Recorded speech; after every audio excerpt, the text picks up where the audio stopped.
Don't want to be a Canadian idiot. Na na na na na na na na na na. Don't want to be some beer swirling hockey nut. Na na na na na na na na na na. Hello, everybody. Seamless intro. Welcome to another UFC review. This was for UFC 215 at the Rogers Place in Edmonton, Alberta, Canada. The second time they've been to Alberta, but the first time they've been to Edmonton. So, yeah, they were in Canada. That explains the rather tactical cover that I did of Weird Al's Canadian Idiot, which is a parody of Green Day's American Idiot. And thus the cycle carries on. Anyway, let's not waste any time. Let's get right into the actual review, shall we? We shall. That sounds good to me. So we start off with a pretty good fight in the prelim card. Mitch Clark from Canada, pardon me, against Alex White. I've seen Mitch Clark fight a few times. I don't remember seeing him fight much, but I know I've seen him fight before, pardon me. I think the same can go for Alex White as well. But yeah, this was an exciting fight. In the first round, it was fairly back and forth. In round two, that was when Alex White definitely got more of an advantage, though, and I have to check. Did he? He did not. I thought he got performance tonight, but he didn't. That's cool. Because he did win by TKO in round two, about near the end of round two. And he outworked Mitch Clark a lot, and he got a really big win for himself. And Mitch Clark retired after the fight was over. So, yeah, he went out and sawed him, though he lost by finish in round two. But he had a good showing while he was in there, especially in the first round. I definitely think he had more of the first round. But Alex White didn't do a bad job, and obviously he is the winner, so really can't complain. And may Mitch Clark enjoy his time off doing whatever he's going to do now that he's done with fighting. So, yeah. Before I continue, I did neglect to mention the fact that this was supposed to be between Demetrius Johnson and Ray Borg. But that fight was cancelled because Ray Borg had an illness, so he had to pull out, and they couldn't find an opponent because it was like 2 days. And they changed the co-main event, which was Nunes versus Shevchenko 2, to the main event, and I forgot to mention that at the start. But now you know. And it's kind of ironic because a few months ago, when Nunes was supposed to defend her belt against, who was he supposed to defend against? I forget who. Oh, they were supposed to fight at UFC 213, but that bet was cancelled because Nunes said she was ill, despite the fact that her doctors had cleared her. And as a result of that, Dana White quite fairly did say that the UFC Women's Bantamweight title would not be defended in the main event again. But because of the circumstances of this event, it was defended in the main event again. I think I spoiled the main event by saying it was defended. But, I haven't spoiled my feelings towards that. No, that's going to come way later. So we're going to move on to the prelim, with the rest of the prelims now. So next up was an exciting Canadian prospect in Gavin Tucker against Rick Glenn. And Rick Glenn won pretty handily. Tucker definitely has some really good explosive power, but this was a problem that the commentators pointed out. He needs more stamina, he needs more cardio, he needs to pace himself a bit more. He's used to quick finishes and being more explosive, but Rick Glenn was super crafty and outworked him. And there was a great moment, I believe it was in round two, where he landed a beautiful flurry of elbows after Gavin went for a clinch. And Rick Glenn might tell him and just hammer away at him with really, really nasty elbows. So, yeah, almost finished him several times. And there were plenty of times in round two where the fight could have been finished, but it wasn't. But it doesn't matter. Rick Glenn got a good win. And Gavin Tucker got his first loss. He's now 10-1. And another thing I forgot to mention about the previous fight, which was Mitch Clark against Alex White, Jaron Villel, the referee for that fight, went to Mitch Clark and said something to him. I don't know what that was. I hope to hell it wasn't, remember, you're supposed to lose in this fight. But, it's weird you see people doing that. And Jaron Villel is a bit of a stickler for that, actually. He likes to talk quite a bit to the fighters. He's a weird ref. He's a good one, but he's weird. Anyway, moving on.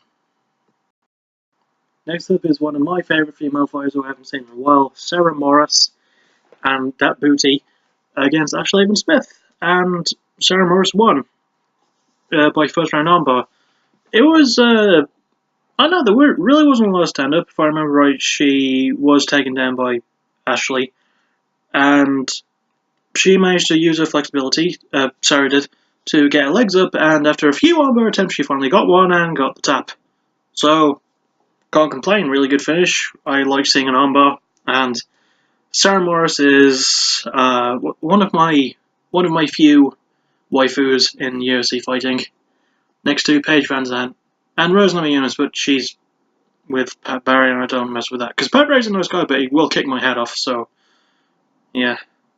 Anyway, on to the next one, which is the last fight of the prelims. So on we go. And now for the last prelim fight, which was newcomer Ketlin Vieira against Sarah McMahon. I say that Vieira's a newcomer.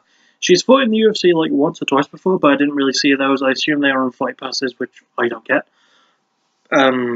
But she won. She won this one. It was fairly back and forth. She won in round 2.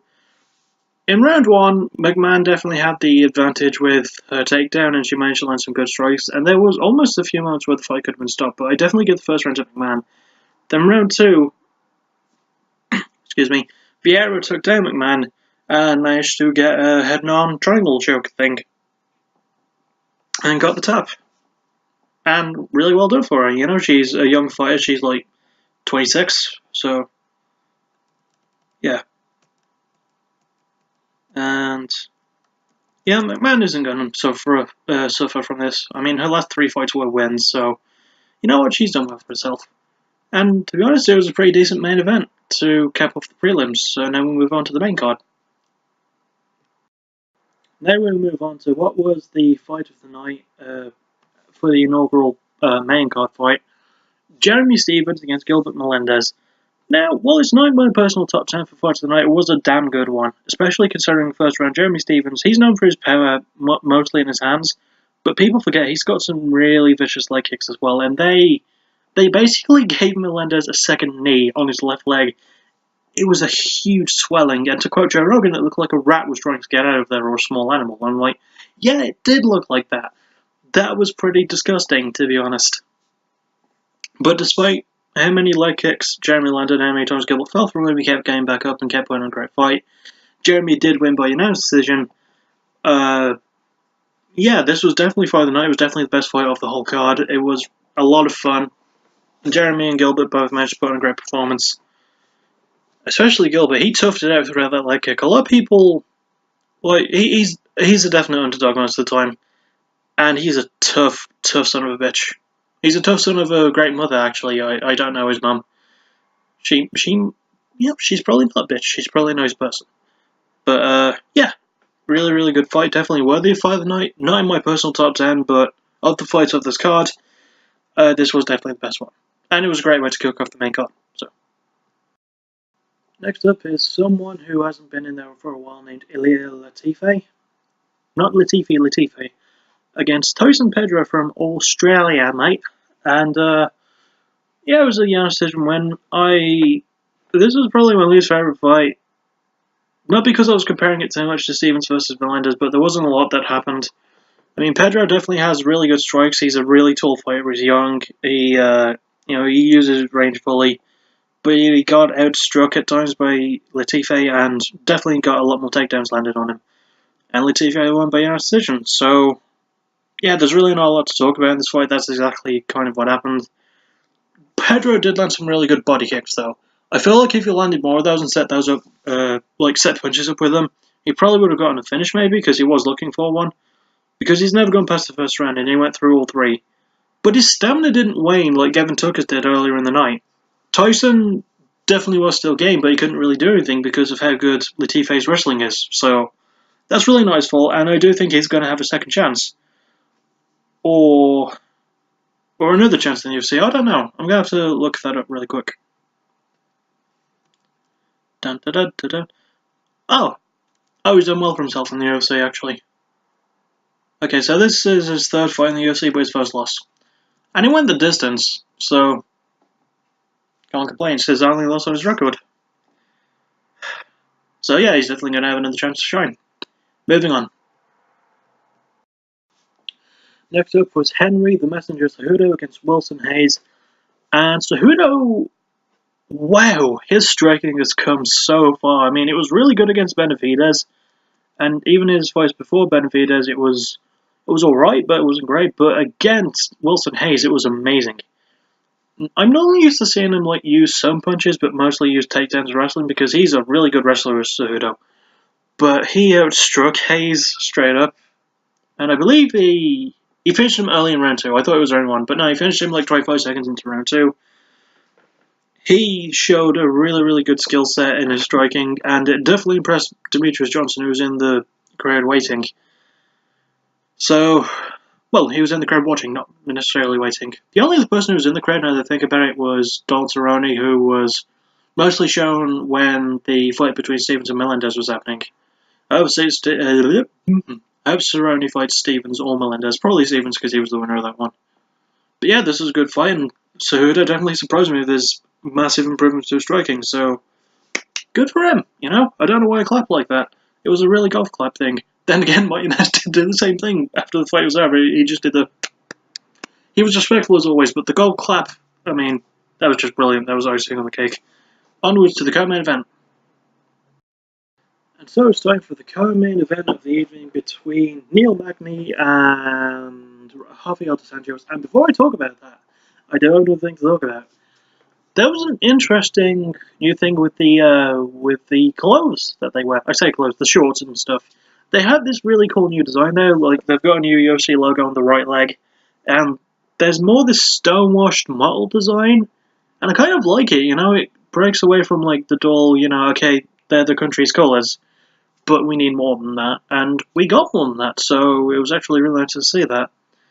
As for this fight, Dos Anjos won. I forgot to mention Cejudo got Performance of the Night for his finish, and Dos Anjos got Performance of the Night as well for his finish of Neil Magny in round 1, 3:43 into that round, and well, the only round because it was in round 1, and he got a submission, I believe, by arm triangle choke. Yeah, it was. So really good showing from him. It was kind of simple, really. He just took down Magny, and he's a lot shorter than Magny. Dos Anjos is 5'8", Magny is 6'3". Magny is 1 inch taller than I am, so... Yeah, and he had the reach advantage as well, but Dos Anjos didn't care, took him down, eventually managed to get the arm triangle, sunk it in, got the tap, won. Not much else needs to be said. He got Performance of the Night as well, deservedly so. And now, we move on to the main event. Joy. So now is the main event. It's the rematch between Amanda Nunes and Valentina Shevchenko. And if I am correct, yeah, the first fight also went the distance, and Nunes won that one. That was March last year. She won this one by split decision, but it wasn't an exciting fight. It was kind of boring, to be honest. There was a decent amount of stand-up. Well, there was a decent amount of them standing up. They weren't really doing a whole lot. It was a case of Amanda moving in. A lot of her strikes missed, but she did do enough to get the win, I believe. Even though a lot of fans were booing.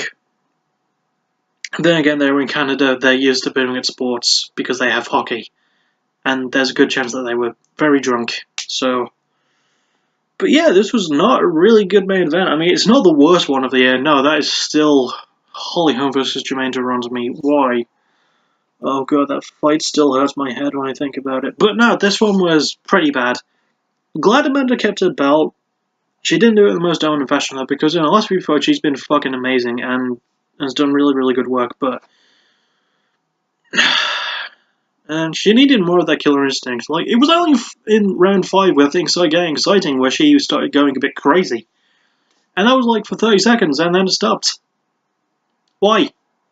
Keep going crazy. It was working against Shevchenko at the time he was using it. I don't remember much from the first fight, but I know she did enough to win by unanimous decision, which meant she must have gone crazy. If she'd have done that more in this fight, she probably could have finished it.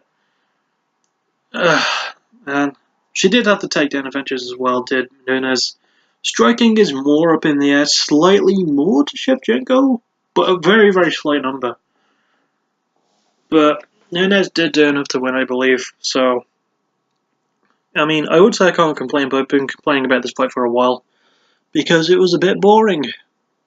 Well, it wasn't a bit boring, it was very bloody boring. So, yeah, there's really not much else I can say. That was the event.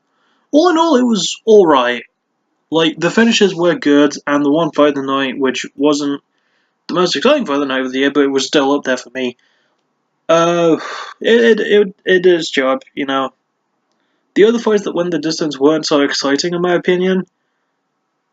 And it wasn't a terrible card. Like, I don't really give rankings like 7 out of 10 or 8 out of 10 like that, but it's sort of in the upper middle for me, this card. It was a good card, it was serviceable. I feel like it was a bit bogged down with the change in main event so late into what was happening. And, yeah, the main event itself was not the best way to cap things off. Especially considering the first fight of the main card was really, really good. But, yeah, you know, it was really good. Not bad for the first showing in Edmonton. And Canadian fans can be dicks sometimes. I like Canadians, but they can be dicks sometimes. So, that'll about do it for this UFC review UFC, and I will see you all possibly this weekend for the next Ultimate Fire episode. I might see you sooner, maybe for a different reason, because I've got the next episode of What Concept planned. Obviously, is House of Golden Bones Part 2, not House of Golden Balls. That's something different. And, well, I say something different, like something I'm doing. I'm not doing that. It's just like that's a game show. Yeah. Anyway, I'll see you all next time for the next video, whatever video that will be. And as always, thank you for listening. You're awesome. I should make merch out of that. Bye bye.